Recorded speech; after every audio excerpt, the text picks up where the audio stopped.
ठाकुर बाबू से पूछो। घुड़सवार आंखों में ज्वाला लिए शत्रु की छाती पर कैसे गिले के बाल कुली थी, इन दीवारों से पूछो। पीड़ा से दिल मिला था, गौरव से दिल मिला था, मैं झांसी का किला हूं।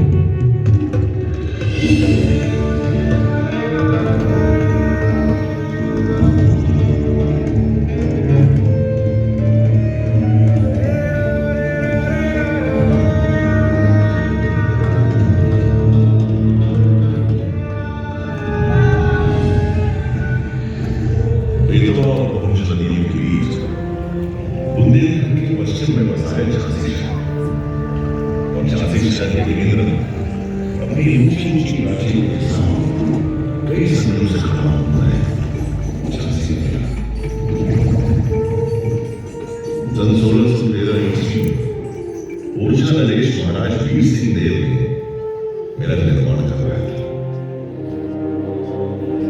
18वीं सदी की शुरुआत में पेशवा बाजीराव प्रथम ने जब फिरोजाबाद के नवाब मोहम्मद खान मगर से युद्ध करने के लिए बुंदेला राजा छत्रसाल की ओर मदद का आह्वान बढ़ाया, तो राजा छत्रसाल ने अपना दिल खोलकर उनका आभार व्यक्त किया। पेशवा बाजीराव प्रथम को झांसी के साथ कुछ और भी क्षेत्र भेंट मिली है। इस तरह झांसी रजवाड़ा मराठा साम्राज्य में ढल गया और ध्वज बदल गया।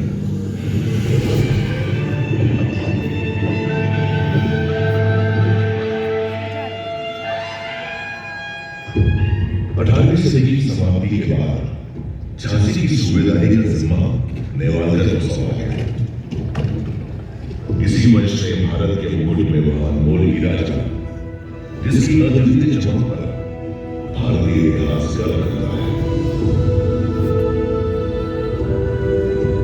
नेवालगढ़ पश्चिम वंश था, जिसकी कहानी का सबसे महत्वपूर्ण अध्याय बनी झांसी की रानी लक्ष्मीबाई, भारत के प्रथम स्वतंत्रता संग्राम की नायक। मोरबन गांव में एक प्रतिष्ठित ब्राह्मण थे। उनकी पत्नी भागीरथी ने एक कन्या को जन्म दिया। पिता ने नाम रखा मणिकर्णिका।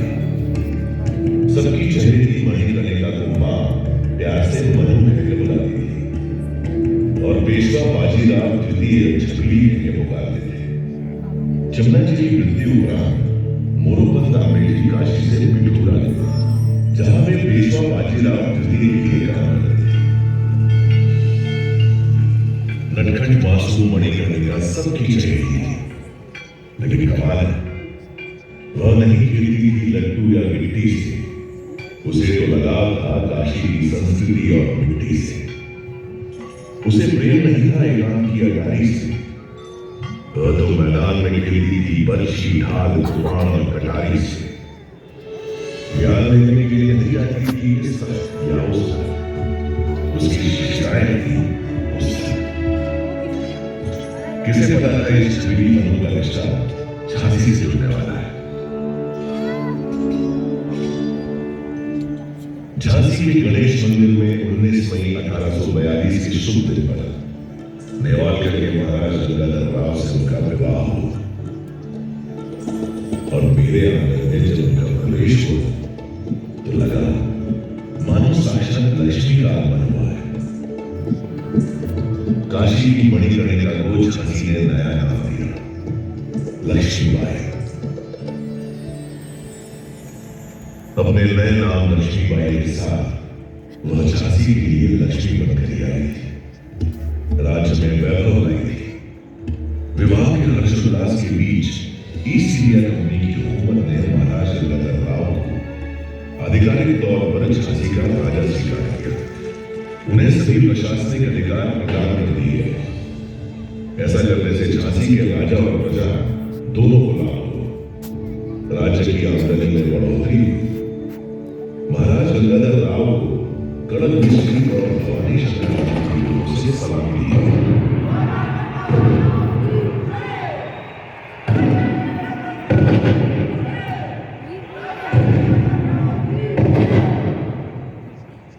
महाराज गंगाधर गंगाधर राव एक कुशल प्रशासक थे, काफी उदार और कला प्रेमी थे।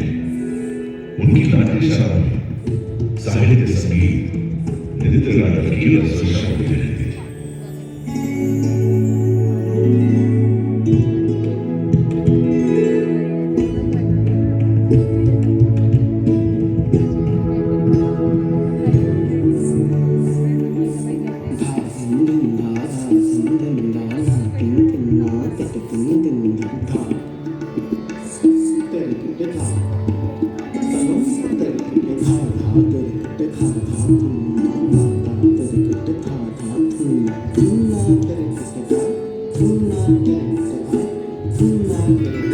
एक वो नाट्यशाला में मधुर संगीत की स्वर लहरियां गूंजा करती थी, तो दूसरी ओर कारावास में कठोर दंड पाए हुए अपराधियों की चीख पुकार दिल दहला करती थी। झांसी की न्याय प्रणाली कुछ ऐसी थी कि छोटे मोटे अपराधियों को भी फांसी की सजा सुनाई जाती थी, और जिस जगह आप लोग बैठे हुए हैं ठीक यही वो फांसी का था।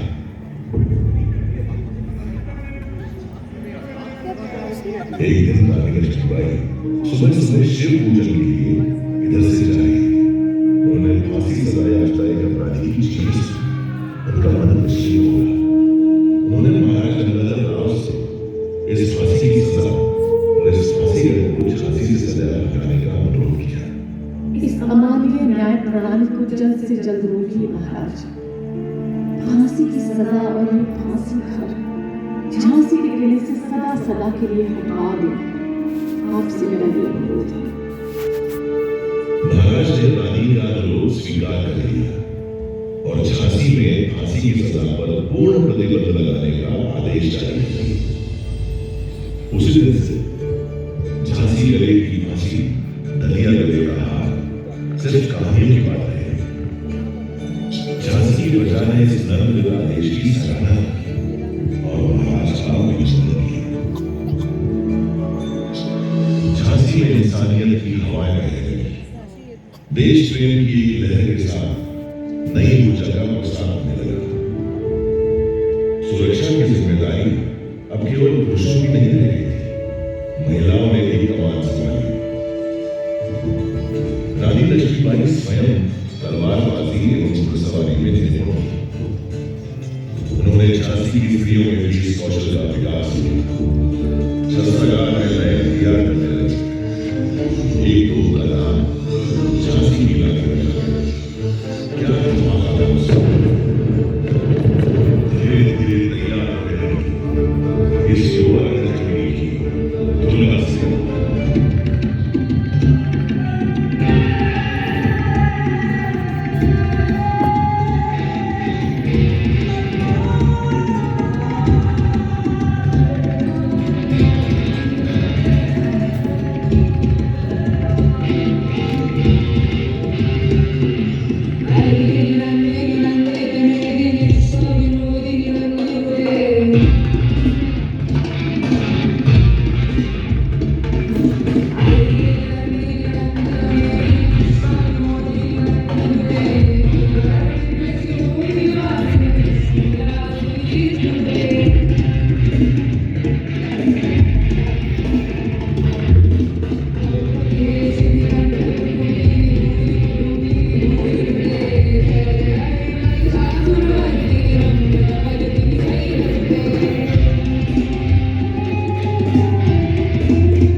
और घुड़सवारी को खूब सीख गए।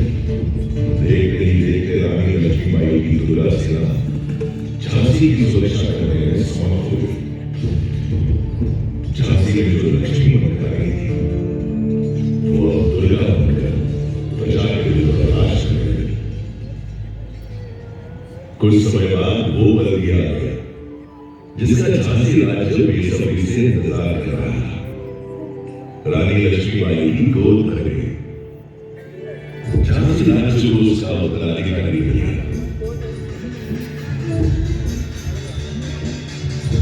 महाराज गंगाधर के आंगन में तालियां बजी। पूरा झांसी राज्य खुशियों से सराबोर हो उठा।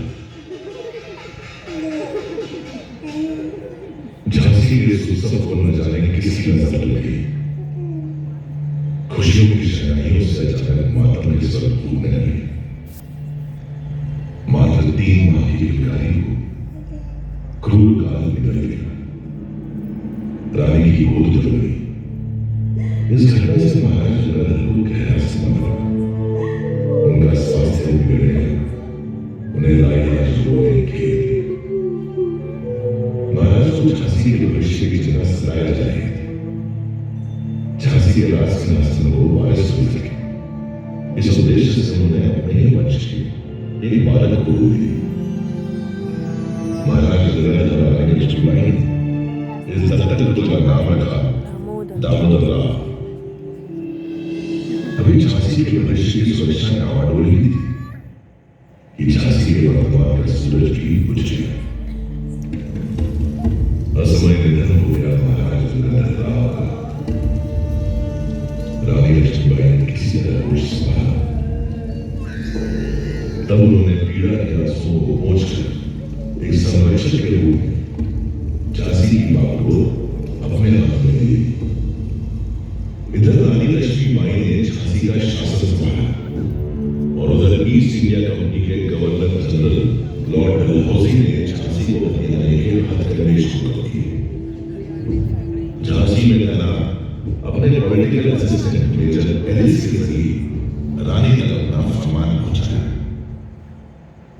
रानी साहिब, सन 1804 में हुई संधि के मुताबिक झांसी भी दूसरे पड़ोसी राज्यों की तरह ईस्ट इंडिया कंपनी के अधीन आता है। अब चूंकि स्वर्गीय महाराज गंगाधर राव की अपनी कोई संतान नहीं है, इसलिए कंपनी उनके गोद लिए हुए पुत्र दामोदर राव को झांसी के उत्तराधिकारी का दर्जा नहीं दे सकती। आपको सूचित किया जाता है कि अब झांसी राज्य पूरी तरह से कंपनी के अधीन रहेगा। इसके एयरफोर्स में कंपनी रानी लक्ष्मीबाई को उनके निजी खर्च के लिए 5,000 रुपया महीना की पेंशन अदा करने की मंजूरी देती है और साथ ही रानी लक्ष्मीबाई को हुक्म देती है कि वे जल्द से जल्द अपने जरूरी सामान के साथ झांसी का किला खाली करें। हम सुना करते थे कि व्यापारियों के भेष में लुटेरे हैं आप लोग। आज आपने इस बात को सिद्ध भी कर दिया। वापस जाकर कह दीजिए अपने गवर्नर जनरल लॉर्ड डलहौसी से हम उनका फरमान अस्वीकार करते हैं। मैं अपने जीते जी अपनी झांसी नहीं दूंगी, नहीं दूंगी। अंग्रेजी फरमान सुनकर रानी लक्ष्मीबाई क्रोध की ज्वाला से दहक उठी। वो जानती थी कि अंग्रेज झांसी को हथिया कर उसे बर्बाद करना चाहते हैं। वो किसी भी कीमत पर किला छोड़ने के लिए तैयार नहीं थी। देश को जीने वाले शांति से समझाया। श्रीमान, मैं आपकी पीड़ा और क्रोध को समझ सकता हूँ। देखिए, अभी समय हमारे अनुकूल नहीं है। वर्तमान परिस्थितियों में समझौता करना ही एकमात्र रास्ता है। क्या कह रहे हैं देशमुख जी? आप ऐसा सोच नहीं कैसे सकते हैं? मैं इन फिरंगियों के आगे झुक जाऊं और अपनी झांसी में सौंप दूं। गलत मत समझिए श्री। अगर आप शांति से विचार करें तो तो ये भी हमारी एक कूटनीति होगी। अंग्रेजों की बात कभी न करें। एक तो स्वतंत्र रहेगी, दूसरा उनके खिलाफ किसी भी गतिविधि में शामिल होने पर उन्हें यहाँ पर शक भी नहीं होगा। रानी लक्ष्मीबाई ने देश को जीने का सुझाव मान लिया। दिल पर पत्थर और मन में ढेर सारी यादें रखकर रानी ने किला छोड़कर रानी में रहने का फैसला किया। जाते जाते रानी ने झांसी को अपना संदेश दिया। इस किले से जाने का ये मतलब नहीं है कि मैं हार गई। असली युद्ध तो अभी बाकी है। बिठूर में पेशवा बाजीराव ने मुझे देश प्रेम, स्वधर्म और स्वराज की शिक्षा दी थी। अब समय आ गया है कि मैं उनके द्वारा बताए गए स्वराज के मार्ग पर ही चलूं।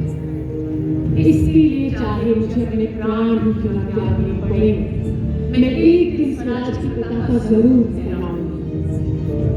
गीता में लिखा है, हतो वा प्राप्स्यसि स्वर्गम जित्वा वा पुष्यसे महीम्, तस्मादुत्तिष्ठ कौन्तेय युद्धाय कृतनिश्चयः।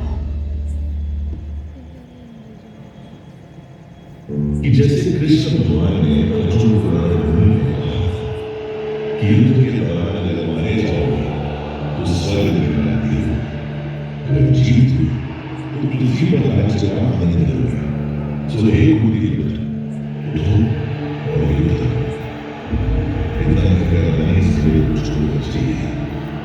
उस दिन दुल्हन बनकर आई रानी को मेरी देवी से बाहर जाने, मेरी दीवारें फूट कर हुई, मेरी प्राचीर की छाती पर बंधुआ दाग की तरह काट दिया गया।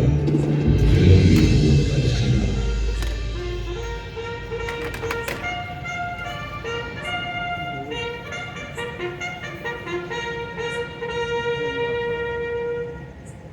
हंसी खेलती झांसी का सुख वैभव छीन लिया। अंग्रेजी हुकूमत ने न केवल आम जनता को प्रताड़ित किया, बल्कि रानी का अपमान करने का भी कोई मौका नहीं छोड़ा। रणनीति के अनुसार रानी अपमान का यह कड़वा दूर पीने के लिए मजबूर थी। इस कठिन समय में एक दिन पेशवा नाना साहब का संदेशा लेकर रानी के पिता मोरोपंत जी उनसे मिलने आए। बेटी मन, पेशवा का तुम्हारे लिए संदेश है कि तुम्हें झांसी राज्य की कमान संभालनी होगी। अब से लगभग 4 महीने के बाद 31 मई को रविवार के दिन पेशावर से बंगाल तक की सारी फौजी छावनियों में बगावत का बिगुल मचा दिया जाएगा। तुम्हें इस जंग के लिए तैयार रहना होगा। अब्बा साहब, पेशवा को कहें कि वे निश्चिंत रहे। इस जंग का तो हमें बड़ी बेसब्री से इंतजार था। लेकिन समय से पहले ही 29 मार्च को मंगल पांडे के नेतृत्व में बैरकपुर की छावनी में अंग्रेजों के खिलाफ हमला हो दिया गया।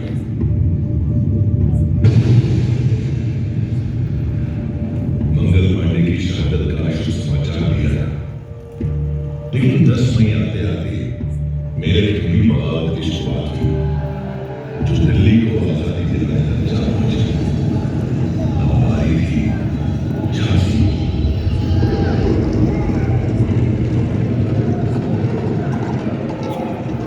5 जून 1857 को 12वीं पैदल सेना के सिपाहियों ने सावन सरोवर पर हमला बोल दिया, जो अंग्रेजी कंपनी लगी।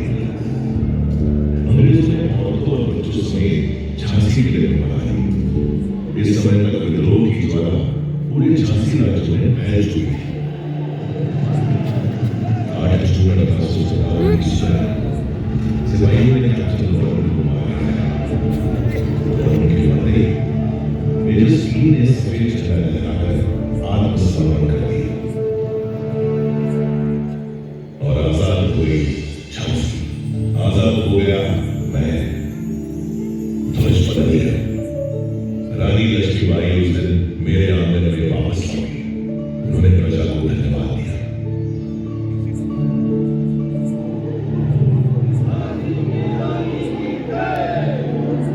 मुझे गर्व है आप सभी पर, आपके हौसलों पर, आपकी बहादुरी पर। अगर आप लोग इस लड़ाई में अंग्रेजों के खिलाफ खड़े न होते तो हम ये जंग कभी नहीं जीत पाते। लेकिन याद रहे, खतरा अभी पूरी तरह से टला नहीं है। हमें चौकन्ना रहना होगा। अंग्रेज कभी भी पलटवार कर सकते हैं। हमें झांसी को फिर से उन्नति की राह पर लाना है।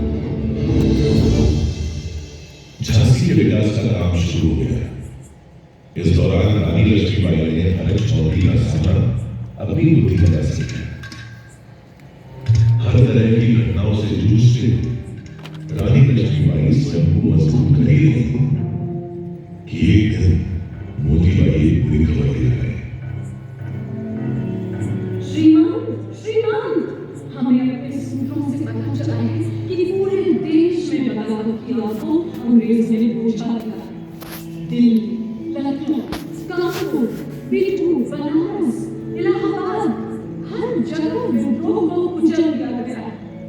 यहाँ तक कि शहंशाह हिंदुस्तान बहादुर शाह जफर को लाल किले में मुकदमा चलाकर उन्हें देश निकाल दिया गया। उन्हें रंगून भेजा जा रहा है। श्रीमान, वही खबर आई बहुत बुरी। क्या तुम्हारे पास तात्या पेशे की खबर है? जी हाँ श्रीमान, पता चला है कि तात्या और राव साहब तो अपने 20,000 सिपाहियों के साथ काफी डटे हुए। लेकिन क्या होता? लेकिन क्या? लेकिन श्रीमान, बिठूर और कानपुर की लड़ाई के बाद से नाना साहब और अजीमुल्लाह खान को कुछ पता नहीं कि वो कहाँ हैं। हे भगवान, वे दोनों जहां सुरक्षित। अंग्रेजी फौज किस ओर बढ़ रही है? क्या इसकी भी कोई खबर नहीं है? जी श्रीमान, राजगढ़ और बानपुर में अंग्रेजी फौजों ने हमला किया, पर वहां के हालात की पूरी जानकारी नहीं। हाँ, लेकिन ये सूचना जरूर मिली है कि जनरल ब्यूरोज के नेतृत्व में अंग्रेजी फौज झांसी की ओर बढ़ रही है। हमें पता था हमें ये फिल्म लौटेगी। हमें अपनी तैयारी कर लेनी चाहिए। वही बात, टीम को हमारा संदेश लेकर तात्या के पास काल भेजिए।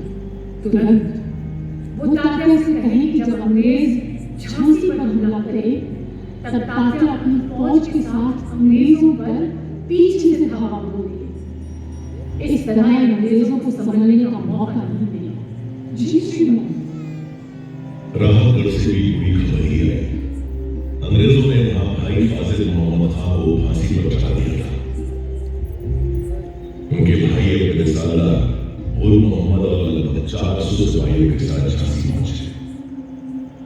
उन्होंने रानी लक्ष्मीबाई से अनुरोध किया कि वे अंग्रेजों के खिलाफ लड़ाई करने के लिए उन्हें अपनी सेना में शामिल होने का मौका दें। रानी ने भरोसा किया, अपनी सेना में शामिल कर लिया। 23 मार्च 1858 के दिन अंग्रेजों ने झांसी पर हमला बोल दिया।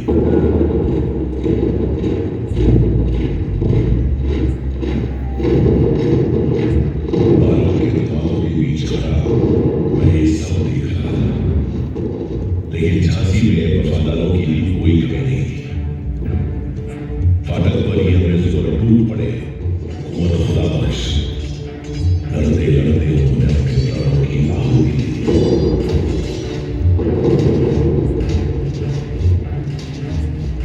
रणनीति के अनुसार तात्या टोपे ने बेतवा के किनारे 1 अप्रैल 1858 को अंग्रेजों पर धावा बोल दिया, लेकिन अंग्रेजी फौज ने उन्हें पीछे धकेल दिया।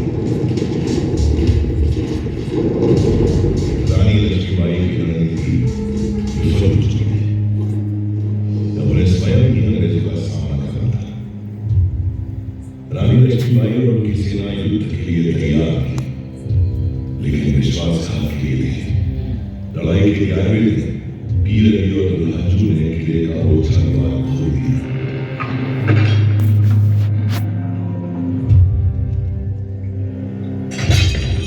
अंग्रेजी फौजें शहर में प्रवेश करने से इधर किले के बुर्ज पर पहले बॉस था और थोड़ी देर बाद मोतीबाई शहीद हुई। रानी लक्ष्मीबाई ने अपने 3 सबसे से होनहार सैनिकों को खो दिया। आज भी इस किले की मिट्टी में ये सुपुर्द खाक है, ये शूर की रानी अंग्रेजों का डट कर मुकाबला कर रही थी, लेकिन परिस्थितियां झांसी के विरुद्ध होती जा रही थी।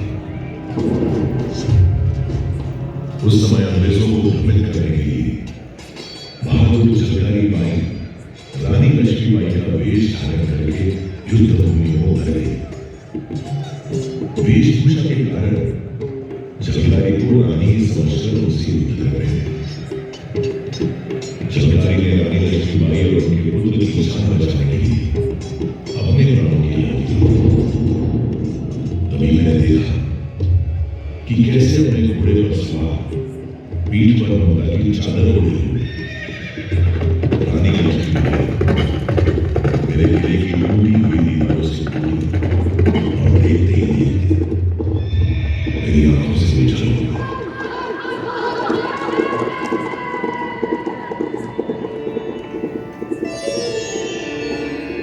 उस काली रात को मुझे झांसी से जाना पड़ा था, लेकिन मैंने प्रण लिया था कि जब तक जीवित हूँ तब तक मातृभूमि की रक्षा के लिए लड़ती रहूंगी।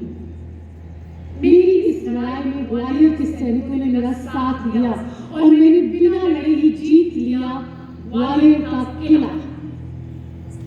ग्वालियर की जीत स्वराज के लिए सिर्फ एक कदम है। हमारी लड़ाई इन फिरंगियों से है जो हमारे देश में घुस आए हैं। हमें इन्हें अपने देश से बाहर निकालना है और स्वतंत्र भारत का जो सपना हम सबने मिलकर देखा है उसे पूरा करना है। भारत भूमि के वीर जवानों, अब वक्त आ गया है मातृभूमि का ऋण उतारने का। तो हो जाओ तैयार अंतिम युद्ध के लिए।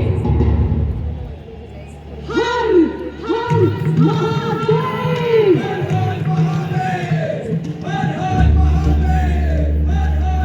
अंग्रेजों से अंतिम युद्ध का समय आ गया था।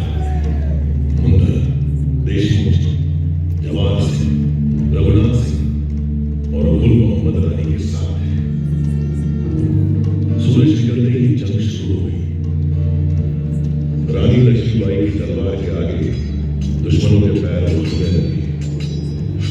पहला पहर रानी लक्ष्मीबाई के पक्ष में था।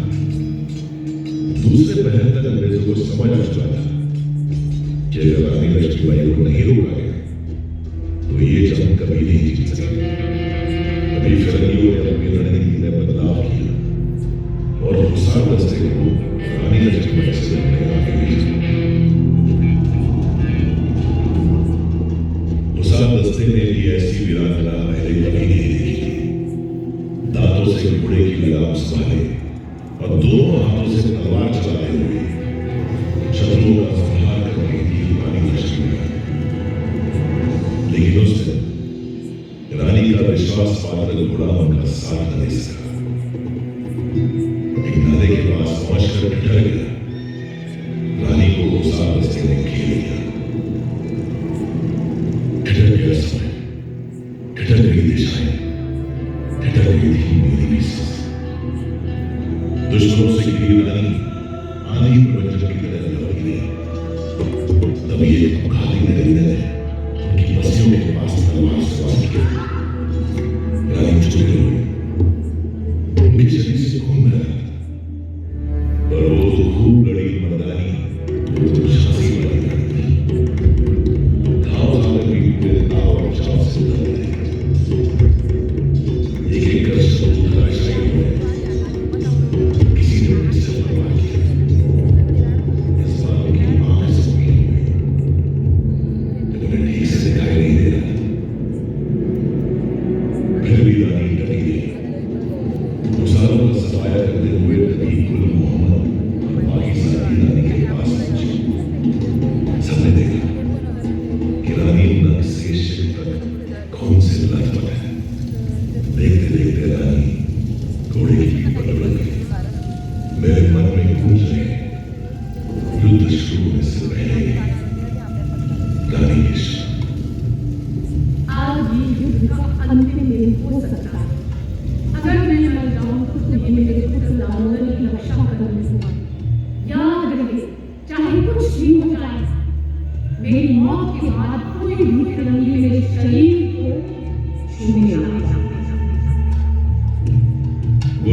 ने रानी के घोड़े की लगाम संभाली और उन्हें जंग के मैदान की दूसरी ओर बाबा गंगादास जी की कुटिया में ले गया। रानी की हालत नाजुक थी। बाबा गंगादास ने उनकी नब्ज पकड़ी तो उनकी आंखों में भी साफ दिखाई देने लगी। हम सब जिस घड़ी की कल्पना भी नहीं कर सकते थे वो घड़ी हमारे सामने थी। बाबा ने रानी के मुंह में गंगा चला। थोड़ी देर में रानी की आंखों उनके आखिरी शब्द हर हर महादेव और ओम नमो वासुदेवाय। वो हमें और अपनी जान से भी ज्यादा प्यारी मातृभूमि को छोड़कर सदा के लिए चली गई। रानी लक्ष्मीबाई की देह पंचतत्वों में विलीन हो गई, लेकिन रानी की शौर्य गाथा धरती आकाश की सीमाओं के पार कण कण में समा गई। रानी की समय के बंधनों को लांघकर आज भी हमारे सामने मौजूद है। लोग कहते हैं कि उस दिन रानी मर गई, लेकिन मैं